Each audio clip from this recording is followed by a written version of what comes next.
Hola, buenas tardes a todos. Después de haber dado 3 minutos de cortesía, empezamos nuestra siguiente sesión del observatorio. Vamos a enmarcarla como siempre.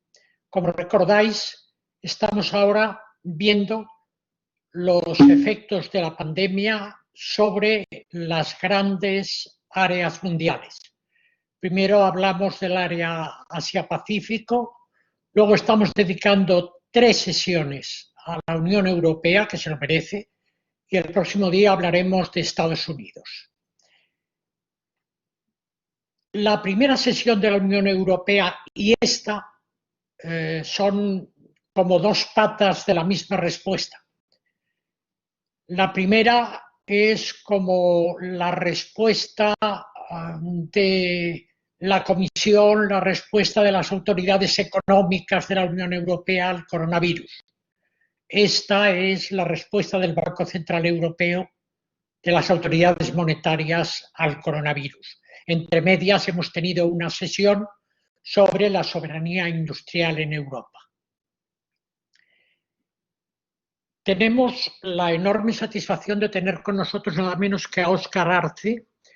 Óscar Arce, además de ser miembro del Consejo Asesor del Observatorio, es director general de Economía y Estadística del Banco de España, miembro de su comité ejecutivo y, sobre todo, alterno al gobernador en las reuniones del BCE. Es decir, el jueves pasado y el miércoles, me parece que también, estaba sentado virtualmente en Frankfurt. Digo virtualmente porque estaba virtualmente. Estaba donde está ahora, pero estaba en Frankfurt. El tener para hablarnos de la política monetaria del Banco Central Europeo a una persona que se sienta en el Banco Central Europeo es, como comprenderéis, un privilegio. Voy a iniciar yo mismo y voy a moderar, voy a entrevistar a Óscar Arce, que para mí también es un privilegio, a pesar de ser un buen amigo, y le realizaré algunas preguntas de acuerdo con las dos grandes funciones del Banco Central Europeo. El Banco Central Europeo es, primero, el que realiza la política monetaria europea y, consiguientemente, la política crediticia, que es un apéndice de la política monetaria, de alguna manera. Y, en segundo lugar, tiene la función, la misión de ser el supervisor del sistema financiero europeo. Entonces, en torno a estos dos grandes ejes, le dirigiré mis preguntas y procuraré que mis preguntas sean muy simples, muy directas y sus respuestas excepcionales. La primera pregunta, siguiendo, ¿os acordáis del whatever it takes? No es el mismo contexto de Mario Draghi, aquello era para salvar el euro, pero de alguna manera Christine Lagarde más o menos subrepticiamente ha aludido a esto. Y a mí de lo que me gusta del whatever it takes es la segunda parte de la frase. Y os aseguro que será suficiente. Primera pregunta, Óscar. ¿Cuál ha sido hasta ahora, incluida la reunión última, la respuesta del Banco Central Europeo al tema del coronavirus? ¿Ha sido suficiente?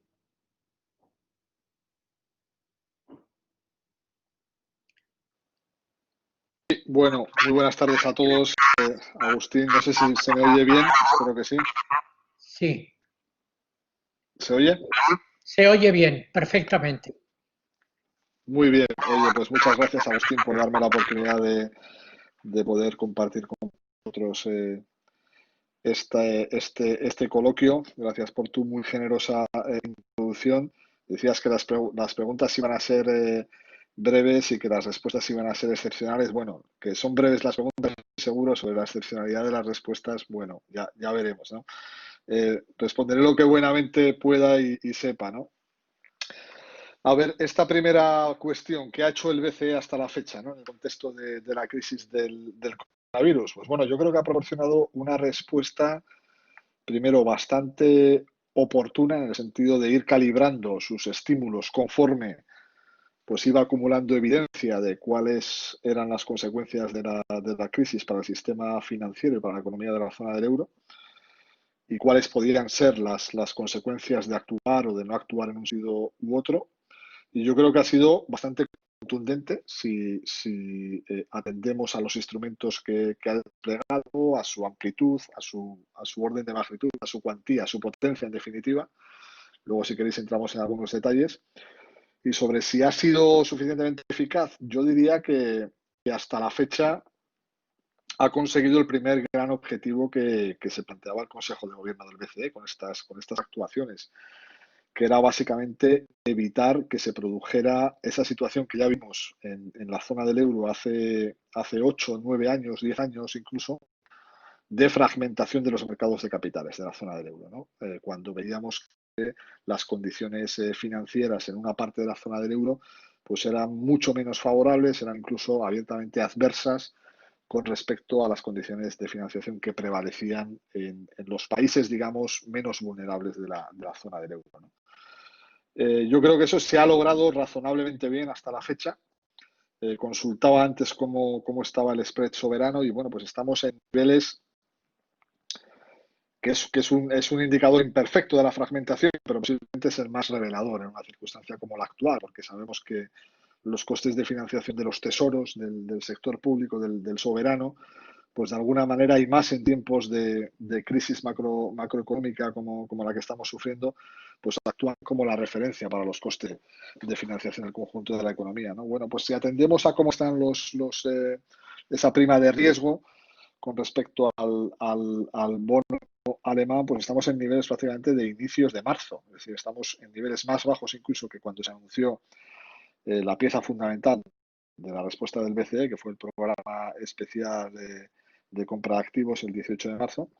Y bueno, esto no es un llamamiento a complacencia, ¿no? Desde luego, el Banco Central Europeo debe seguir vigilante y reaccionando con premura en cuanto vea signos de posible fragmentación, ¿no? Pero hasta la fecha yo creo que ha sido bastante eficaz a la hora de mantener unas condiciones de financiación, yo creo que razonablemente aceptables para, subrayo, todos los miembros de la zona del euro, ¿no? Y yo creo que esto es una gran diferencia con respecto a lo que sucedió en la crisis que empezó en 2008, ¿no? Donde, bueno, pues quizá el Banco Central Europeo en aquella ocasión no dispuso de las herramientas o no las utilizó con la suficiente celeridad o contundencia como para evitar que se produjera aquella escalada de fragmentación, ¿no? En esta ocasión, de momento, creo que está siendo bastante eficaz y sobre todo a mí pues me tranquiliza bastante el ver que la comunicación del Consejo de Gobierno del Banco Central Europeo es muy clara con respecto a su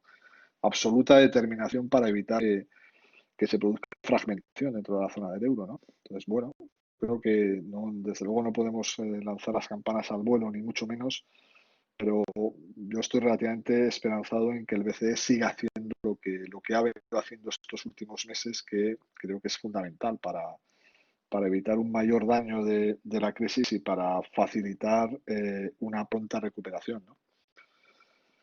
No sé si hay algo ustedes que entremos en algún detalle de alguna de las medidas o no te oigo. Claro, porque no he abierto el micro. Estos son problemas tecnológicos, vale. ya me reñirá Bea. Yo iría avanzando un poco. El título es Política monetaria y crediticia. Es decir, el impulsor es el Banco Central. Pero lo importante es que al final esto llegue a la economía real. Sí. El Banco Central ha hecho una gran oferta, pero la financiación de la economía real depende de la oferta y la demanda. ¿Te acuerdas? En la crisis de 2008 los bancos estaban muy escaldados porque no tenían demanda solvente y compraban deuda y no daban créditos. Puede pasar, te voy a hacer dos preguntas sobre el tema del crédito para financiar la economía real. ¿Puede pasar algo así, que no haya demanda solvente y estemos en la figura que definió Keynes de la liquidity trap, de la que todo se vaya por la trampa? Segundo, ¿qué actuaciones han llevado otras autoridades económicas distintas para favorecer el crédito a la economía real? Son dos preguntas bajando al segundo escalón, no al primero de la política monetaria, sino a la política crediticia. Muy bien, Agustín. Bueno, pues te voy a intentar responder a las dos de manera integrada, ¿no? De manera única. Vamos a ver, a diferencia de lo que sucedió en 2008, yo creo que todas las autoridades relevantes, todas las autoridades económicas, monetarias, financieras relevantes, han entendido bastante mejor la naturaleza de esta crisis y han entendido desde el minuto uno la necesidad de actuar con celeridad, de actuar con contundencia para evitar que esa perturbación, realmente era algo tan, en principio, poco económico como un problema sanitario, acabara contaminando, digamos, toda la economía y eventualmente el sistema financiero. Porque una de las lecciones que yo creo que son incontestables de la crisis de 2008 es que si dejas que los males económicos acaben afectando de una manera significativa al sector financiero, si permites que se desarrollen elementos de crisis financiera, pues la salida de la crisis, de las crisis financieras, siempre son más lentas, siempre son más costosas, ¿no? En esta ocasión, como digo, yo creo que todas las autoridades relevantes han actuado con contundencia sobre esa premisa de que el shock original de esta crisis es fundamentalmente transitorio, es un virus que acabaremos derrotando. No sabemos si a finales de este año, a mediados del próximo, pero bueno, en principio en los escenarios analistas, el shock que subyace a esta crisis es de naturaleza temporal. Entonces, bueno, sobre esa premisa, tanto las autoridades fiscales como las monetarias como las financieras han hecho, yo creo que prácticamente todo o mucho de lo que estaba en su mano para evitar que problemas puntuales de liquidez de empresas, sobre todo, también de hogares, pero fundamentalmente de empresas, pudieran dar lugar a problemas de solvencia y que estos eventualmente desencadenaran ese tipo de elementos financieros. Dicho esto, la crisis es muy distinta a la de 2008. El epicentro de la crisis de 2008 era precisamente el sistema financiero y un crecimiento absolutamente desmesurado en los años que precedieron aquella crisis, con crecimientos altísimos de la deuda, problemas de sobreendeudamiento en muchos sectores, una enorme burbuja inmobiliaria en muchos países, incluyendo en este, etcétera. Lo cual en aquella crisis yo creo que podemos decir, hablando así un poco entre nosotros, que el sector financiero fue parte del problema. Y en esta crisis yo creo que está llamado a ser, en principio, parte de la solución, ¿no? Déjame contestar a qué han hecho las autoridades y luego te digo por qué creo que estamos en la senda correcta para que el sector financiero sea parte de la solución en esta ocasión, ¿no? Bueno, desde las autoridades nacionales, en el contexto de la zona del euro, y desde luego el gobierno español no ha sido una excepción, pues se han dispuesto, como sabéis, de programas de garantías públicas muy cuantiosas, para justamente tratar de favorecer que las empresas, que son aquellos agentes que ahora mismo pueden tener una demanda más potente de financiación, pues puedan satisfacer esas necesidades de financiación de las mejores maneras posibles y evitando que, digamos, el aumento del riesgo percibido en el conjunto de la economía lleve a los bancos a restringir su oferta de crédito. Entonces, esos sistemas de avales instrumentados a través del ICO en el caso español son un arma, creo que muy poderosa para mantener ese flujo de financiación del sector bancario a empresas y autónomos. Desde luego, el Banco Central, a través de sus distintos paquetes de política monetaria, de las medidas de compra de activos masivas, ¿no?, de esos miles y miles de millones de papel de deuda pública, pero también privada, y también a través de esos programas dirigidos justamente a estimular el crédito bancario, como las operaciones de financiación a largo plazo, pues están favoreciendo que los bancos puedan beneficiarse de condiciones de financiación muy atractivas para que a su vez las transmitan a los hogares y empresas, ¿no? Y luego las autoridades incluso prudenciales e incluso contables, pues bueno, también han entendido muy bien que estamos ante un shock extraordinario de naturaleza temporal y lo que han hecho es relajar algunos de los requisitos prudenciales y algunos de los requisitos contables, pero digamos no de manera altruista, sino para recalibrarlos de la mejor manera posible a una situación que se entiende que es temporal, ¿no? Por ejemplo, todo el sistema de provisiones, que es un instrumento puramente contable, pues se ha recalibrado, se ha adaptado a la situación actual, digamos, para que los bancos tengan en cuenta que el shock es en principio de una naturaleza temporal, ¿no? Es un shock en ese sentido que debería ser, si somos exitosos a la hora de gestionar bien esta crisis, debería ser significativamente más corta, ser más intensa en el corto plazo, pero tiene que ser más corta que la de 2008, ¿no? Y bueno, yo creo que las autoridades en general han estado a la altura del reto, ¿no? ¿Por qué creo que lo que estamos observando en estos primeros compases de la crisis me hace ser relativamente positivo con respecto al papel del sector financiero, ¿no?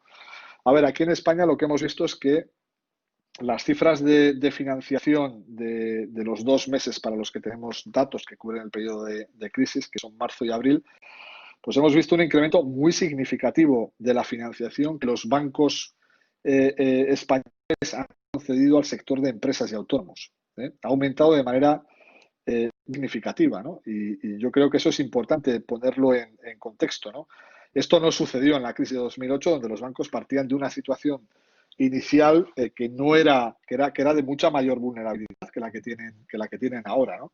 Y no les permitió, no tenían ese margen, digamos, de atender esa posible demanda.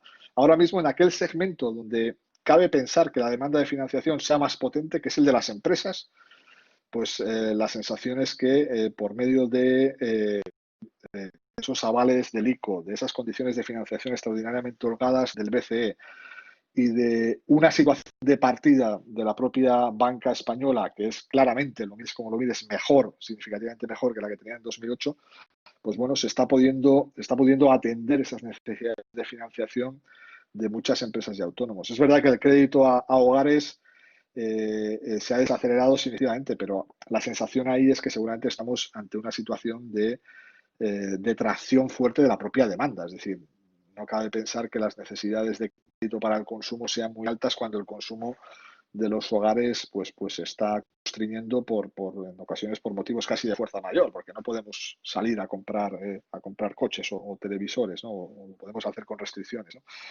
Entonces, bueno, yo creo que de momento la situación ha sido, por resumir, la situación ha sido bien entendida, yo diría, por todas las autoridades. La banca parte de una situación de partida que es claramente mejor después de los esfuerzos de todo tipo que se han llevado a cabo en los últimos años para ser parte de la solución de esta crisis. Y bueno, los datos que estamos viendo, muy parciales todavía, pues me hacen ser relativamente optimista acerca de ese papel claramente constructivo que está jugando en estos primeros compases de la crisis el sector financiero. Muchísimas gracias, Óscar. Hasta ahora 2 respuestas importantes. La primera, no hay fragmentación. La segunda, el crédito puede fluir por todo este contexto de cosas que has dicho. El crédito a la economía real. Te voy a hacer una tercera pregunta. Para eso habría que entender o que nos explicaras, pero quizá no mucho, todo lo de cómo se reparte entre los distintos países con respecto a su participación en el capital, esta oferta monetaria. Pero hay 2 países, que es claramente Italia y España, que tienen unas necesidades superiores, que probablemente no se corresponden con la participación en el capital del BCE. Hay una serie de países, los James Wiseman de turno, etcétera, que, bueno, pues no son especialmente receptivos a dar mayor proporción a España o a Italia cuando lo necesitan. ¿Cómo ves tú este problema? Bueno, vamos a ver. Creo que literalmente a fecha de hoy no existe tal problema, ¿no? Me explico. Tradicionalmente, en el programa de compra de activos de emisores públicos, de deuda pública, vamos, BCE viene llevando a cabo a distintos ritmos con actualizaciones sucesivas desde marzo de 2015, pues se estableció muy desde el principio de ese programa que el criterio rector, digamos, de las compras de deuda pública por países iba a ser la clave de capital. Es decir, básicamente la proporción del capital que tenemos los distintos Estados miembros en el BCE, ¿no? Que de alguna manera refleja el tamaño de la economía de cada país, ¿no? Y que en el caso de España, si mal no recuerdo, está en el orden del 11 y pico por ciento, ¿no? Ese fue el principio rector de ese programa que llamamos por sus siglas en inglés el APP, el Programa de Adquisición de Activos, y en particular en su pata de compra de deuda pública. Y se permiten pequeñas variaciones puntuales, pero en general la regla es comprar de acuerdo a esa clave de capital. Bien, aquí la gran novedad que se introduce con el programa que se aprueba el 18 de marzo y que se realizó significativamente la semana pasada, el llamado PEP, el programa de compras, digamos, contra la pandemia, ¿no? No sé cuál es la traducción exacta en español, el PEP, que decimos en términos de sus siglas en inglés. La gran novedad que incorpora es que se va a permitir desviaciones significativas en las compras de deuda pública con respecto a ese criterio rector de la clave de capital. La clave de capital sigue siendo el criterio rector, pero desde una perspectiva más de plazo del programa, permitiéndose desviaciones sustanciales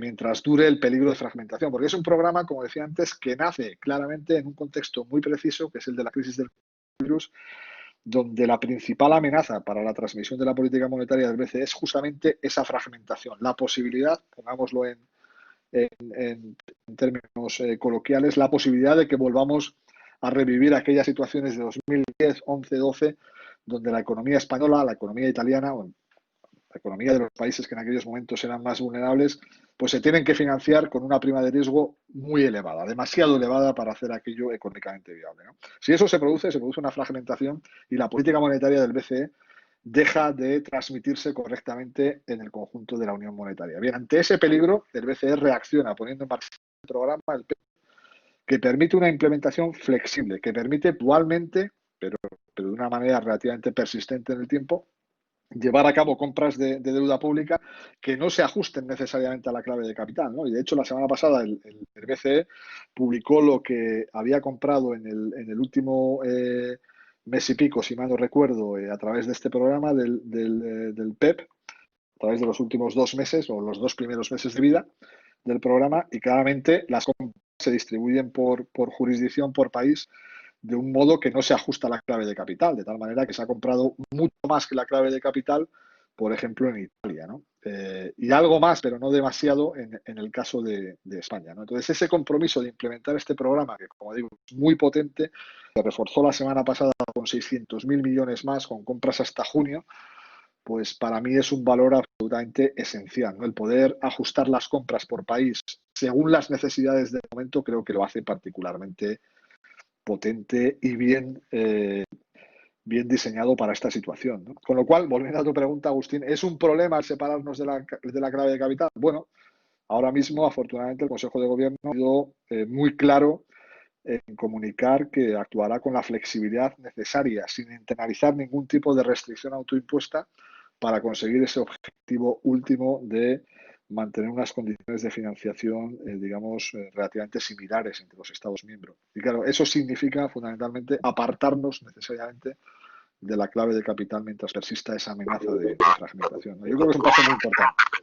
Noticia muy, muy positiva, y no hay, como en el caso de la Comisión Europea, países reticentes, es decir, como los austeros en el caso de la Comisión Europea. ¿No percibes tú algo ahí o no? Bueno, aquí lo importante es lo que se apruebe, lo que se lleve al papel, ¿verdad? Entonces, bueno, al papel se ha llevado esa decisión de empezar comprando 750.000 millones hasta final de año, de manera flexible, como decía antes, y la semana pasada se ha aumentado significativamente la potencia de fuego de ese programa. Se compran 600.000 millones más, se permiten compras hasta mediados del próximo año, y además, muy importante, que quizá esto se le ha dado menos atención de la que merece, el Banco Central Europeo se compromete a reinvertir los activos que vayan venciendo de esas carteras del nuevo programa hasta por lo menos finales de 2022. Es decir, esto quiere decir que con lo que hay hoy encima de la mesa podemos descontar que a mediados de 2021 el BCE, el ecosistema, en realidad habrá comprado del orden de 1.350 miles de millones de activos europeos, comprometiéndose al mismo tiempo a mantener ese billón y pico español, billón, 35, pues hasta finales de 2022, ¿no? Y bueno, estas se pueden aceptar o se pueden entender o pueden gustar más o menos en unas jurisdicciones que en otras, pero lo importante es que ese programa hoy existe y está funcionando, ¿no? Y está funcionando con una eficacia, si miramos su impacto en mercado, pues claramente elevada, ¿no? Antes de dar paso a las preguntas del auditorio, te voy a hacer una última pregunta que de alguna manera liga con esto de las compras previstas, el gran volumen de compras previstas, y de alguna manera con el tema de la supervisión. Vamos a ver, a mí me preocupa, no sé si a ti también, por ser signo de muchas cosas, la permanencia durante tanto tiempo de tipos nominales de interés bajos. Primero, desde el punto de vista de la supervisión del sistema financiero, por lo que puede esto implicar de falta de rentabilidad y al cabo falta de solvencia y un problema del sistema financiero. Es decir, de que esta crisis empecemos por una crisis del sistema real y terminemos en una crisis del sistema financiero. Y segundo, por el problema de fondo que implica, porque esto no es más que otra cara de decir estamos en deflación. Y aquí el Banco Central va a proporcionar un volumen inmenso de compras de deuda. Hay gente que dice no habrá otra burbuja, en este caso una burbuja de deuda, no estaríamos en la teoría de Larry Summers del estancamiento secular que se va resolviendo con las .com, con los hipotecarios, con los activos, ahora con la burbuja de deuda. Bueno, esto son elucubraciones, pero a mí me preocupa. Bueno, son muchas preguntas en aparentemente una hora sola, ¿no? Y muy complicadas, pero supongo que de un modo u otro relacionadas entre ellas, ¿no? Entonces voy a intentar darte, Agustín, una pregunta, digamos, integral para todas ellas, ¿no? Empezando casi un poco por el fin, ¿no? ¿Estamos en una situación de estancamiento secular a la Larry Summers? Bueno, yo creo que de lo que no hay duda es que estamos en una situación donde de manera un tanto crónica lo que vemos es una oferta de ahorro a nivel mundial que tiende a ser relativamente elevada con respecto a la demanda de financiación para inversión productiva, ¿no? Y esto ha dado lugar pues, a una caída también muy importante en los tipos de interés reales, ¿no? A prácticamente todos los plazos, en particular a largo plazo, en prácticamente las economías del mundo, ¿no? Y esto ha dado lugar a que los economistas pongan encima de la mesa un concepto, el de tipo de interés natural, el famoso R estrella, que jugaba como mucho un papel bastante marginal hasta hace poco, ¿no? Y que sería el tipo de interés que esas fuerzas de fondo de la oferta de ahorro mundial y de la demanda de ahorro mundial, es decir, de la demanda para invertir a nivel mundial, pues hace que ese tipo de interés natural de equilibrio a largo de las economías sea relativamente bajo, o sea, de un crónico de ahorro, ¿no? Tipos de interés negativos. Empezando por esto último. A ver, el papel de la política monetaria normalmente es tratar de reproducir unas condiciones financieras, monetarias, utilizando los instrumentos que tiene el Banco Central Europeo, que son fundamentalmente, por lo menos en tiempos normales, los tipos de interés nominales. Bueno, pues lo que debe tratar de hacer la política monetaria es tratar de conseguir que el tipo de interés real que observamos en la economía sea lo más próximo posible a ese tipo de interés natural o de equilibrio, ¿no? Cuando conseguimos que esos dos tipos de interés, el que se observa y el ideal de equilibrio de la economía, pues llevamos a la economía a una situación que en principio pensamos que es más deseable, más próxima al equilibrio, ¿no?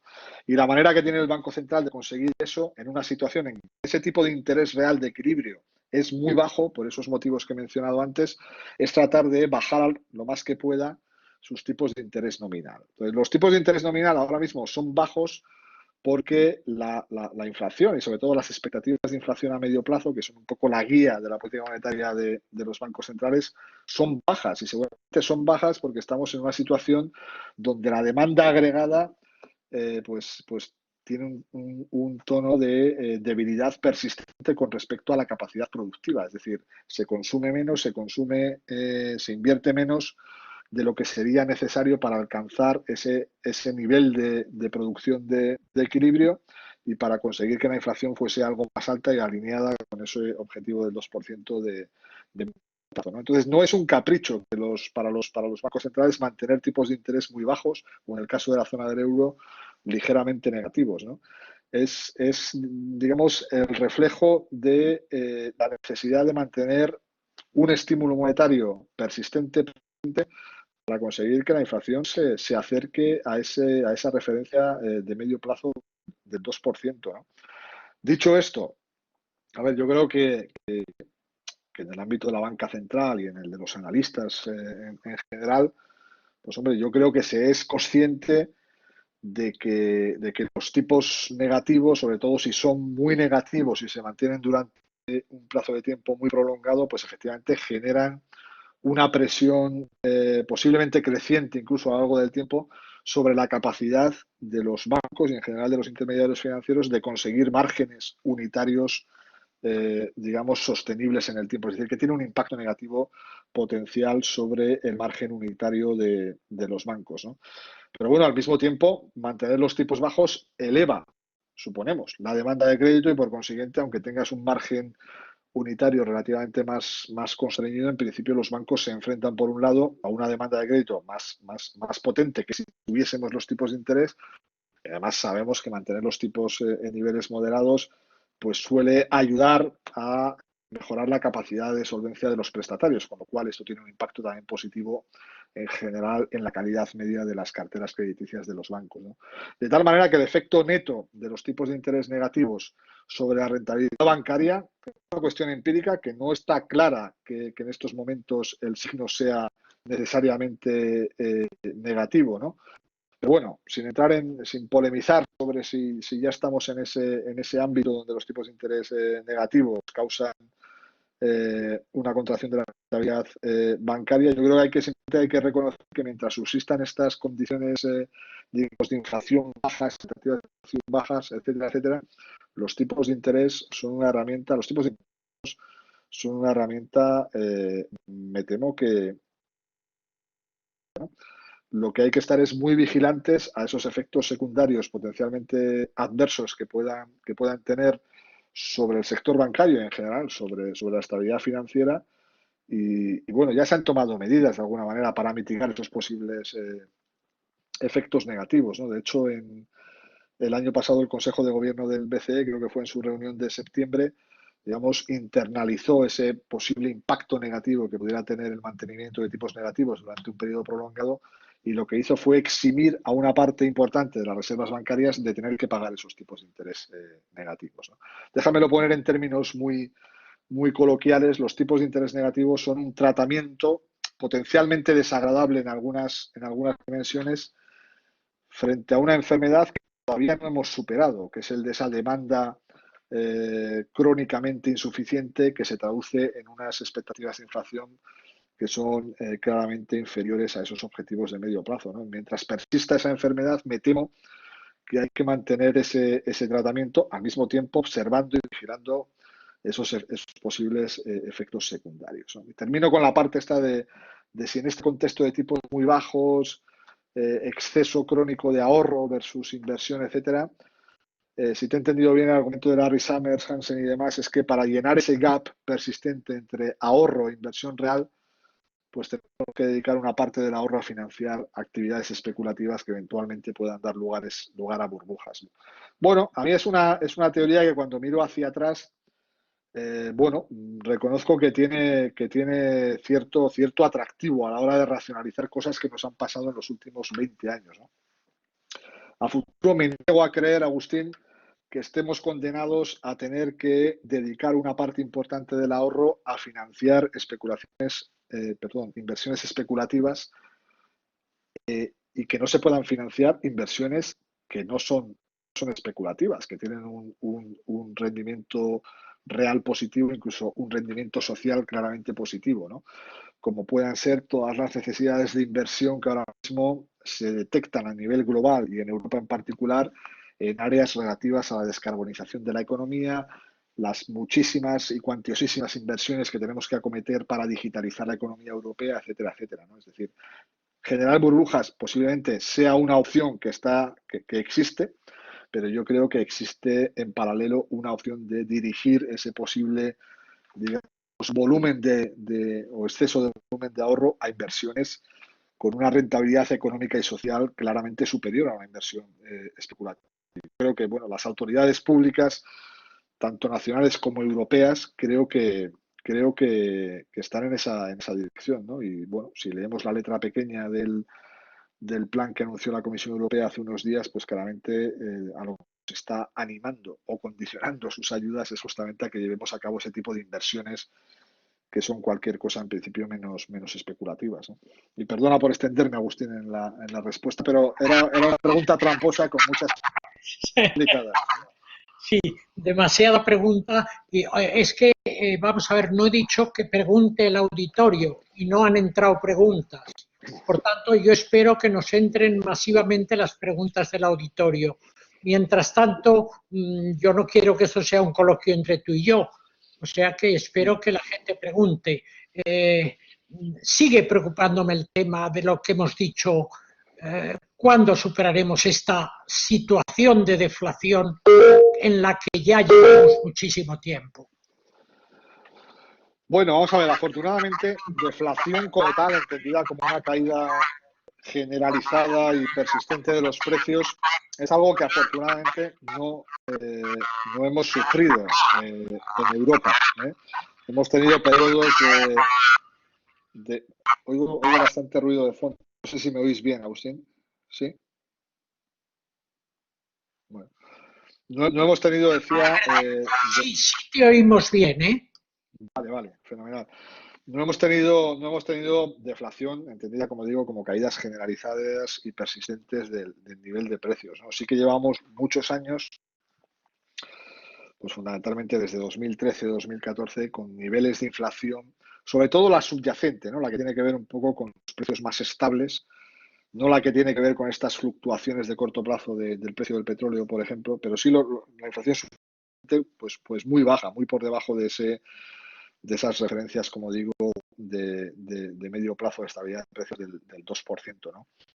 Y por momentos hemos sentido la amenaza de que las expectativas que los agentes se forman acerca de la evolución futura de la inflación, pues también por momentos hemos percibido el riesgo de que se podrían desanclar con respecto a esos valores más compatibles con el 2%. Y es justamente esa amenaza de posible desanclaje y de una senda de inflación que termina de converger a ese 2%, lo que ha motivado buena parte de las medidas de política monetaria del BCE de los últimos 6-7 años y lo que en el fondo motiva en última instancia las decisiones de política económica que está llevando a cabo el Consejo de Gobierno en estas últimas semanas, ¿no?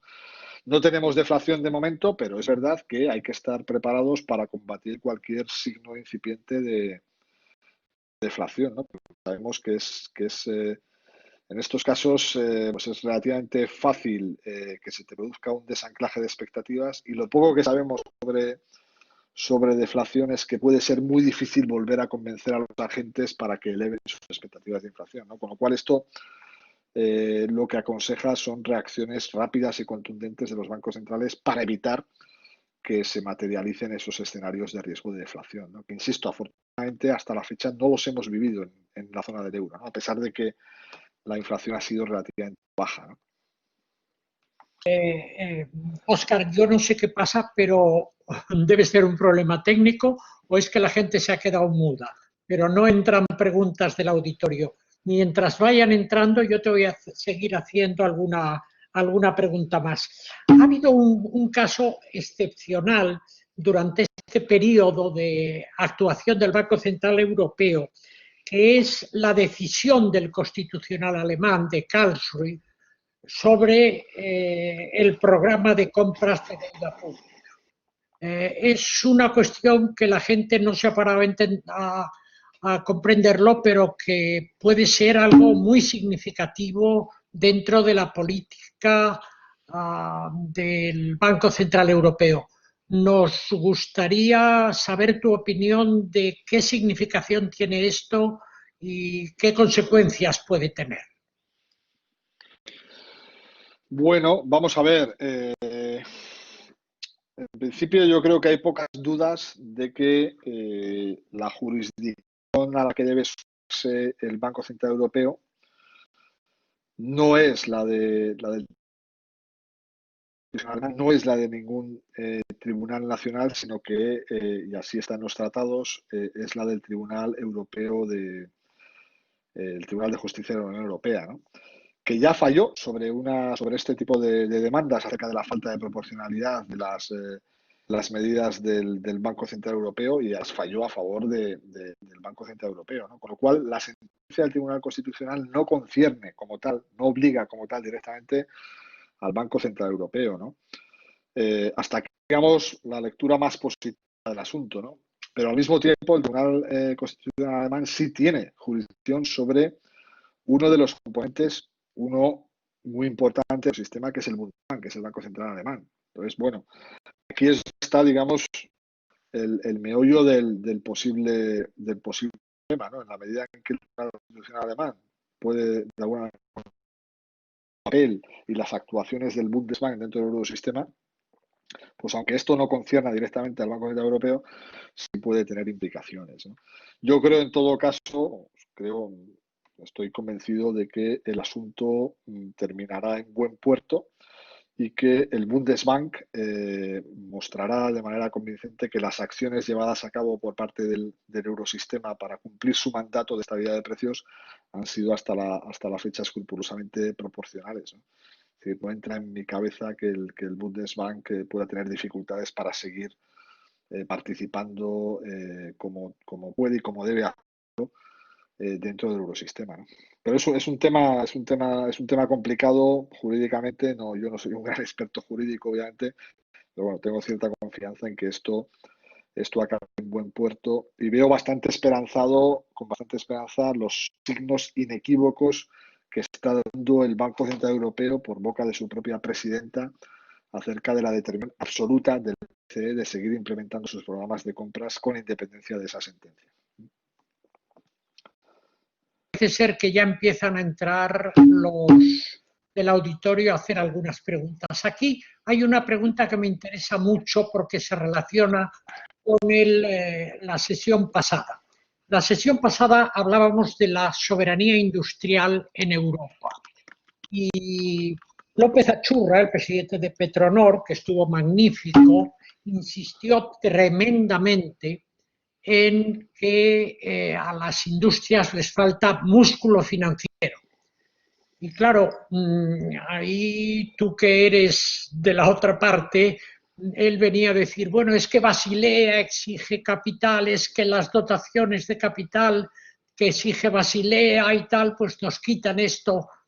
No se podría relajar algo, es lo que venía a decir, pero claro, y la solvencia de los bancos, ¿cómo ves tú este tema? Bueno, vamos a ver.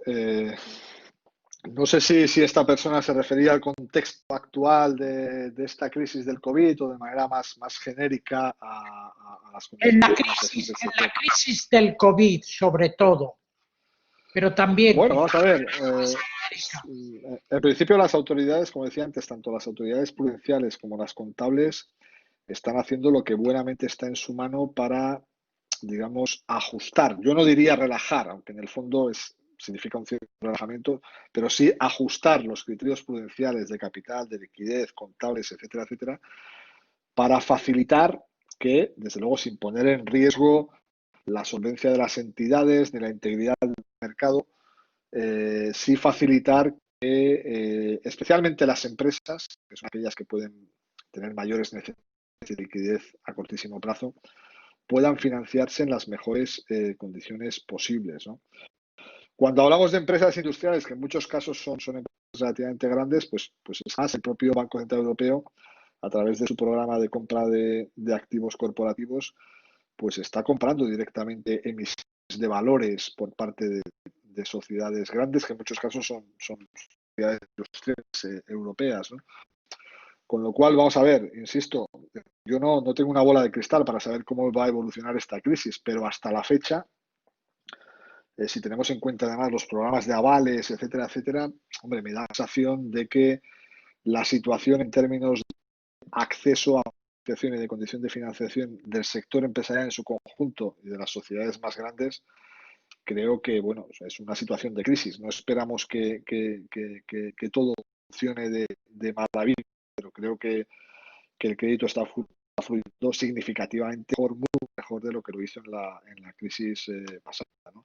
Y yo creo que hay que ser cauteloso con ideas como la que mencionabas, Agustín, de, bueno, pues vamos a relajar permanentemente los requisitos de capital, ¿no? Porque los requisitos de capital cumplen una función, ¿no? No están puestos ahí, digamos, por capricho, ¿no? Entonces, bueno, hay que guardar equilibrios importantes y yo creo que lo relevante es que, como digo, esto de esta crisis, que es donde más falta esa financiación empresarial, creo que todas las y el sector financiero en sí mismo ha entendido bastante bien la necesidad de mantener el crédito, ¿no? No creo que ahora mismo me preocupa mucho más la evolución de la demanda y así nos lo dicen, de hecho, las empresas en las encuestas que les llevamos realizando que las condiciones financieras que afortunadamente hasta la fecha se están manteniendo, yo creo, en niveles bastante aceptables, ¿no? Te voy a trasladar una pregunta de una persona que conoces y voy a decir su nombre encima. Es Rafa Domènech, que está en el auditorio. Hombre. Bueno, de paso, quiero decir que Rafa Domènech, que es miembro del consejo asesor de este observatorio, es el que ha diseñado junto conmigo todo este ciclo, de modo que somos copartícipes, somos los padres. Bueno, Rafa dice una cosa muy importante ligando con la sesión pasada. Y en parte te lo leo. En la medida en que la financiación del BCE para evitar la fragmentación financiera en la UE no puede ser permanente, ni limitada ni incondicional si las políticas fiscales son divergentes, ¿cuándo deben países como España iniciar el proceso de consolidación fiscal y a qué ritmo? Bueno, es una pregunta importantísima la de Rafa, ¿no? Lógicamente. Bueno, yo creo que aquí, de nuevo, hay que atender muy de cerca la naturaleza de la crisis. Una crisis que, insisto, esperamos que sea temporal, muy profunda, pero de naturaleza temporal. Y bueno, el patrón de actuación de la política fiscal, y yo creo que ha concitado bastante consenso por parte de autoridades nacionales, internacionales, expertos, analistas, académicos, etcétera, es el de una acción contundente concentrada en el corto plazo, una especie de whatever it takes, por rememorar lo que decías hace unos minutos, Agustín, en el plano fiscal. Y yo creo que las autoridades nacionales, los gobiernos de prácticamente todo el mundo, están en esa línea, ¿no? De actuar con contundencia, con celeridad, desplegando medidas muy importantes para tratar de preservar en la medida de lo posible las rentas de y de empresas y facilitar la salida más temprana posible de la crisis. Pero, y con esto voy al punto que plantea Rafa, esto va a tener un impacto en las cuentas públicas, en déficit y sobre todo en deuda pública, pues muy cuantioso, ¿no? Nosotros esta mañana hemos presentado unas previsiones donde pues cabe esperar que en el próximo año aumente el volumen de deuda pública pues del orden de 15, 20 o incluso más puntos porcentuales de PIB con respecto al cierre del año 2019, ¿no? Entonces, bueno, esto de alguna manera nos fuerza en pensar en una estrategia de consolidación, de reducción del déficit y de la deuda. La puesta en marcha de esta estrategia, la puesta en marcha, subrayo, no debe precipitarse, es decir, no debemos estrangular la eventual recuperación de este tremendo shock que estamos sufriendo, ¿no? Pero desde luego lo que creo que sí que sería interesante, estoy absolutamente convencido de que coincido con Rafa en esto, es que dispongamos de una estrategia clara sobre cómo vamos a afrontar esta cuestión de la reducción del endeudamiento público cuanto antes, para disipar cualquier tipo de duda, pero no solo de duda en el contexto política monetaria del BCE, sino en el contexto de nuestros socios europeos, de los mercados de capitales, etcétera, etcétera, ¿no? Con independencia de que tengamos que implementar esa estrategia más adelante, yo creo que sería bueno dar una señal temprana de que este país claramente ha entendido el problema, la necesidad de consolidar fiscalmente su exceso o su nivel muy alto de deuda con el que vamos a salir de esta crisis, y esto ha de hacerse de manera creíble, lo cual nos lleva a necesariamente pues tener que descansar en consensos políticos, creo que amplios y duraderos, ¿no? Para que esa estrategia de consolidación fiscal, que ha de venir acompañada de una estrategia clara también de reformas estructurales que nos haga aumentar el potencial de crecimiento, pues esto solo se puede hacer de manera creíble y mantenerlo en el tiempo bajo consensos pocos, amplios y duraderos, ¿no? Gracias, Óscar.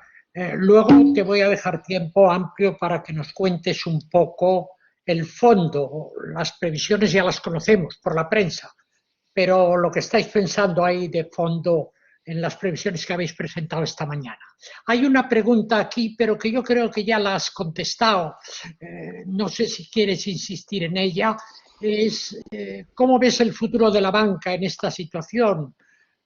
¿Ves algún problema de solvencia a medio plazo? Bueno, pues yo creo que ya lo hemos comentado.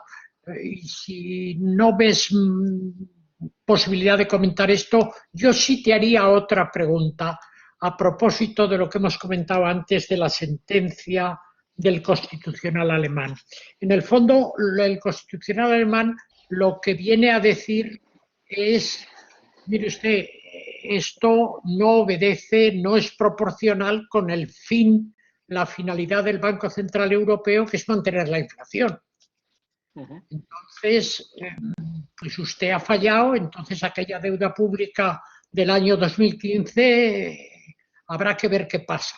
Mi pregunta a propósito de esto es la siguiente.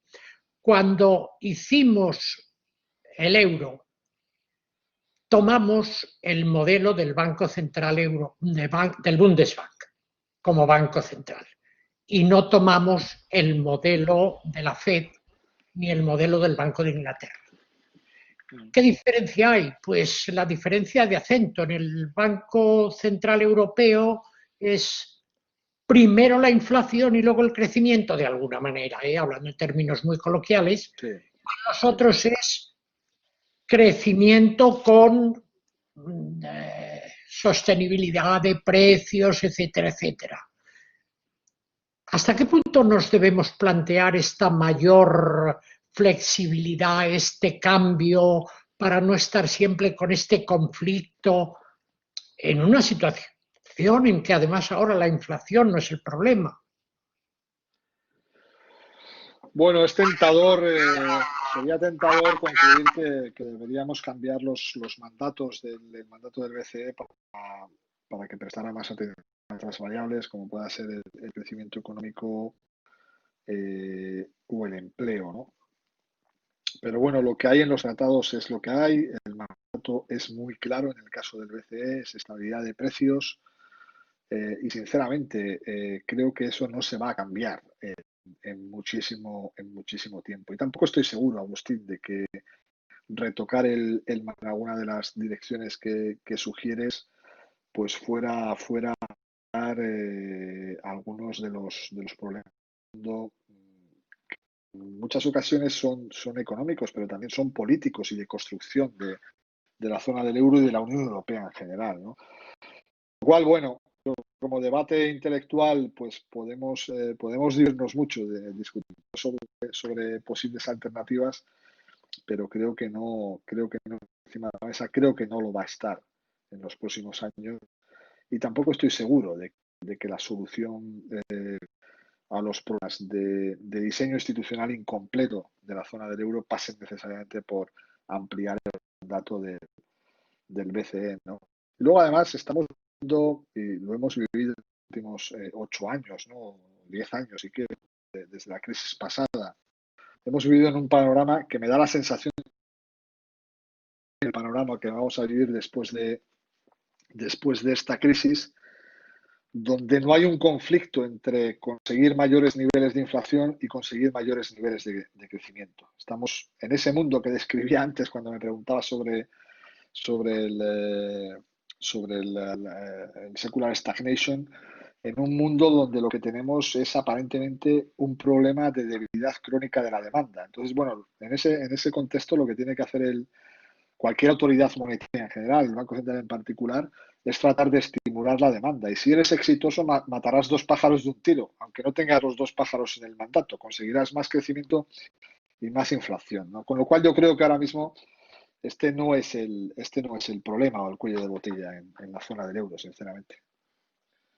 Bien, te voy a hacer una última pregunta antes de darte un espacio de tiempo para que nos expliques vuestras previsiones. Es indudable que estamos haciendo una enorme expansión de la política monetaria, una compra de deuda enorme. El balance del Banco Central Europeo está a reventar, hablando en términos coloquiales. ¿Qué límite razonable hay para ese crecimiento? Es decir, ¿qué va a pasar? ¿Cómo va a ser el tapering? ¿Cómo prevés tú esto? Bueno, antes en principio cuantitativos al balance del Banco Central Europeo o de la autoridad monetaria, yo creo que no debemos establecerlos ex ante, ¿no? Decía Christine Lagarde, creo que fue como motivo del Consejo del 18 de marzo, cuando se aprobó este programa especial del PEP, que no vamos a internalizar ningún límite autoimpuesto que no esté verdaderamente justificado y que no nos ayude a cumplir nuestro mandato, ¿no? Yo creo que nadie ahora mismo está pensando en restricciones al tamaño del balance del BCE, como nadie lo está haciendo al tamaño del balance de la Reserva Federal o del Banco de Japón, ¿no? El Banco Central Europeo tendrá que ajustar sus instrumentos, incluyendo el tamaño de sus programas de compra de activos y, por consiguiente, de su balance, a lo que vaya necesitando en cada momento para cumplir ese mandato de estabilidad de precios, ¿no? Entonces, no hay ningún límite prefijado con respecto a ese tamaño, ¿no? Sobre el tapering, pues la verdad es que no he pensado mucho en ello porque me temo que va a ser una prioridad en los próximos años, ¿no? Yo creo que tenemos por delante unos años en los que me puedo equivocar, ¿eh? Por supuesto, faltaría más, pero mi impresión es que en los próximos años creo que vamos a tener que seguir luchando contra ese escenario de baja inflación más que plantear medidas digamos, de restricción monetaria, ¿no? Que es lo que es un tapering en definitiva, ¿no? De todos modos, por si sirve de guía, a lo que se ha comprometido el Banco Central Europeo con respecto al tamaño de su balance es a mantener las reinversiones de su programa principal de compra de activos, el que puso en marcha en 2014-2015, durante un periodo prolongado después de la primera subida de impuestos, es decir, de tipos de interés. Es decir, primero, la secuencia a la que se ha comprometido el Consejo de Gobierno es, primero subiremos los tipos de interés y solamente un periodo potencialmente dilatado después comenzaremos a adelgazar el balance del Banco Central Europeo, ¿no? Y la cuestión es, ¿cuándo vamos a subir tipos de interés?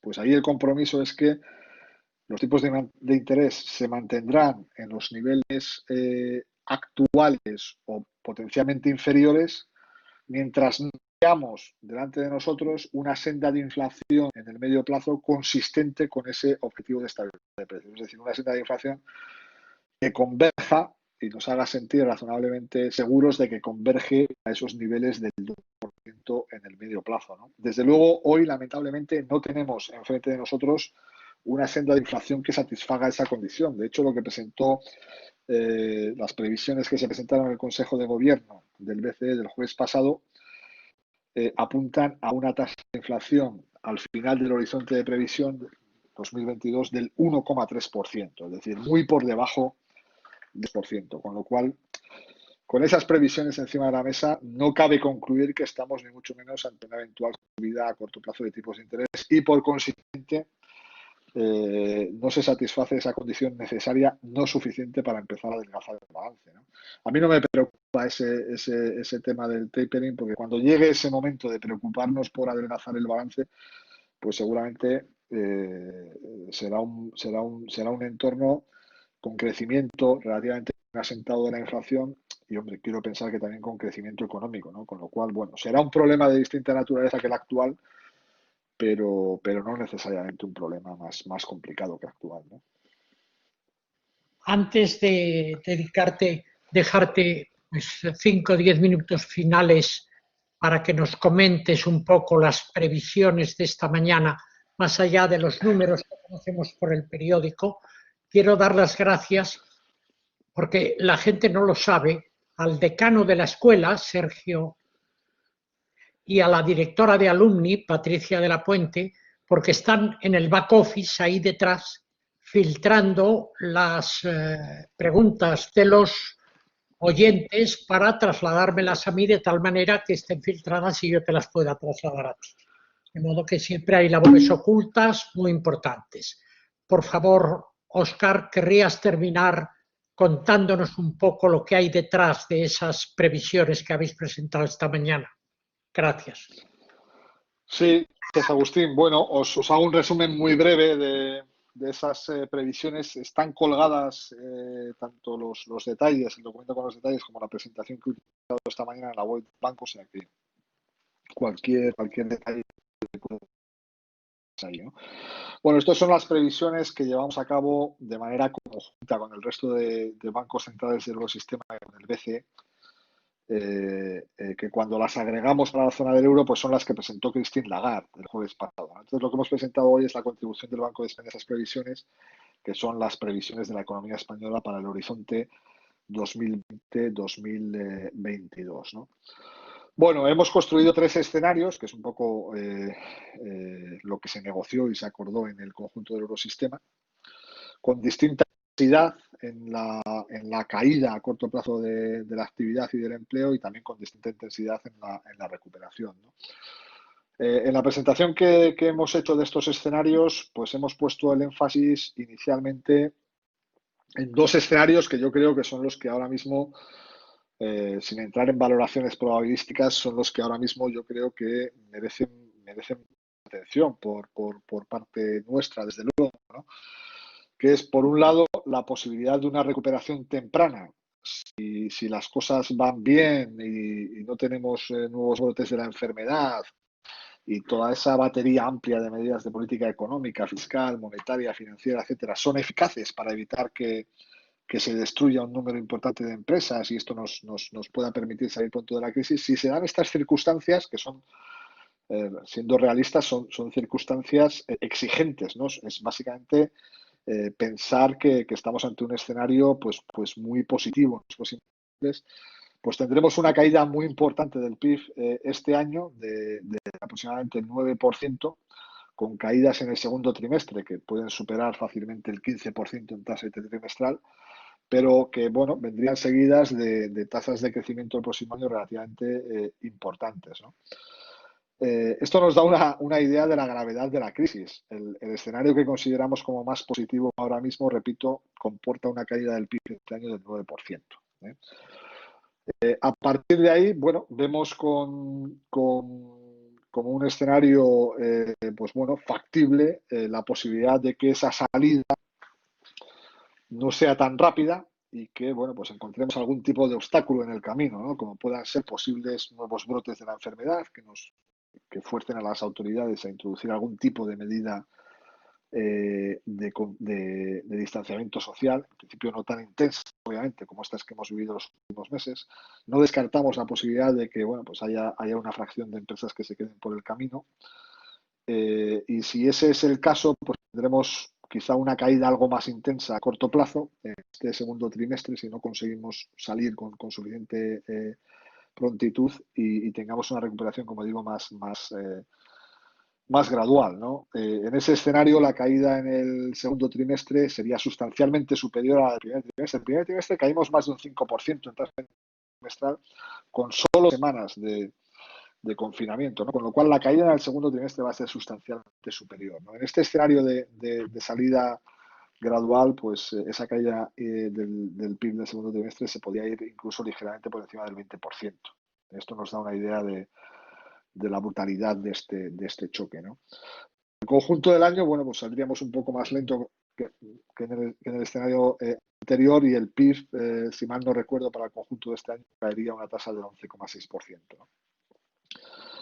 A ver, en este intervalo del 9 y del 11 y pico por ciento, nuestra visión es que francamente, sería difícil, creo, que se materializasen escenarios con menores caídas del PIB de ese 9%, pero vemos que es factible, vamos, que se puedan producir escenarios peores que esa caída del 11 y pico por ciento, ¿no? Es decir, los riesgos en torno al intervalo consideramos que lamentablemente están inclinados a la baja, ¿no? Y esos riesgos, de nuevo, pueden tener que ver con brotes intensos de la enfermedad que fuercen a nuevos confinamientos, con una mayor persistencia del daño en el tejido productivo de la recesión, con posibles elementos de canal de crisis financiera, etcétera, etcétera, ¿no?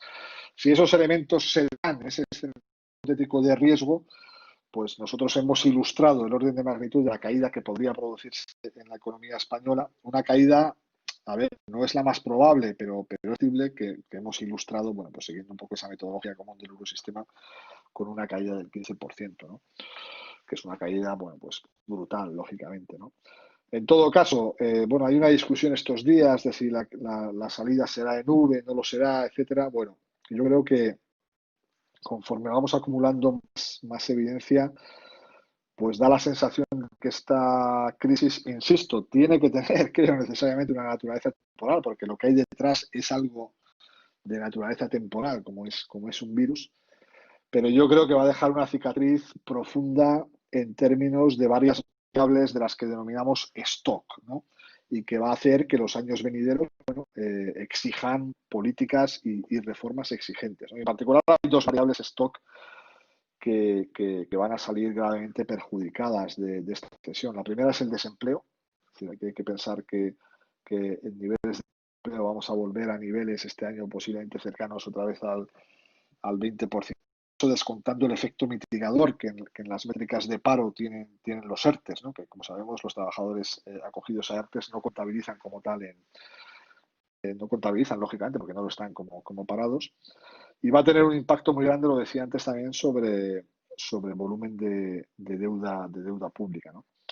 Y bueno, yo creo que recobrar el nivel de actividad que teníamos en 2019 va a exigir por lo menos del orden de 2 años. En nuestras previsiones, pues prácticamente hasta final de 2022, dependiendo del escenario, ¿no? Pero hasta 2022, segunda mitad de 2022, no recobramos ese nivel de PIB que teníamos a finales de 2019, ¿no? Con lo cual, bueno, pues, la caída a corto plazo va a ser muy intensa, la recuperación creemos que va a ser también bastante intensa, pero no está exenta de riesgos, y en todo caso recuperar lo perdido en términos de actividad va a exigir un tiempo, bueno, que no va a ser demasiado corto, y además acortarlo lo más posible, de la mejor manera posible, pues exige, yo creo que políticas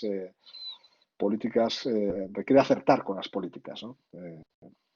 Tanto en el ámbito fiscal como en el ámbito de las reformas que esta economía necesitaba siempre, necesita ahora más que nunca, ¿no? Entonces sería un resumen más o menos telegráfico del ejercicio de esta mañana, ¿no? Muchas gracias, Óscar, por habernos iluminado el fondo de las cifras. En esto realmente no estamos excesivamente optimistas. Sin embargo, en la ponencia tuya de hoy, yo creo que salimos bastante gratificados. No hay fragmentación, es posible que el crédito fluya bien, probablemente la banca va a estar suficientemente solvente, no se ven problemas serios en el horizonte de la liquidez y las posibilidades de oferta monetaria por parte del Banco Central Europeo. Yo creo que en conjunto es una visión bastante positiva, que te agradecemos, y todas las dudas que nos has solventado respecto a las preguntas que te hemos hecho. Muchísimas gracias, Óscar, por todo, y muchas gracias a todos los asistentes. Bueno, muchas gracias a vosotros por esta invitación y a los asistentes, ¿no? Por su tiempo y sus preguntas. Muchas gracias.